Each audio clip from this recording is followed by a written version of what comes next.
నిన్న స్వీట్ చేయమన్నా కదా. అవునా, మర్చిపోయినా నేను. అయితే సున్నుండ చేద్దురా ఈరోజు. చేస్తారా నాన్న? సున్నుండ కావాల్సిన పదార్థాలు: ఉద్దిబేడలు, చక్కెర, ముంతమాట పప్పు, నెయ్యి. నేను ఒక గ్లాసు ఉద్దిబేడలు తీసుకున్నాను. ఇప్పుడు ఉద్దిబేడలను కలర్ మారినంత వరకు ఎంచుకోవాలి. ఈ మాత్రం కలర్ సరిపోతుంది. ఇప్పుడు వేయించుకునే ఉద్దిబేడలు మిక్సీ పట్టుకుంటున్నాను.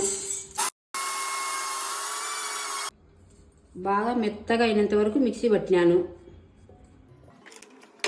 నేను ఒక గ్లాస్ ఉద్దిబేడలు తీసుకున్నాను కాబట్టి ఒక గ్లాస్ చక్కెర తీసుకున్నాను. ఇప్పుడు చక్కెర మిక్సీ పట్టుకుంటున్నాను. మిక్సీ పట్టుకున్న ఉద్దిబేడ పిండిలో మిక్సీ పట్టుకున్న చక్కెర వేస్తున్నాను. ఇప్పుడు నెయ్యి వేసుకుంటున్నాను. ఇప్పుడు నెయ్యి వేడెక్కింది, జీడిపప్పు వేయించుకుంటున్నాను.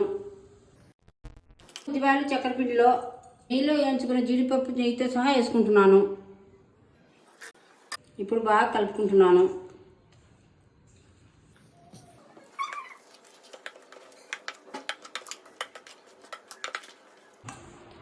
పిండి నెయ్యి బాగా కలుపుకున్నాను. ఇప్పుడు ఉంటలు కడుతున్నాను. సున్నుండలు రెడీ. మీకు నచ్చినట్టయితే సబ్స్క్రైబ్ చేయండి, లైక్ చేయండి, కామెంట్ చేయండి.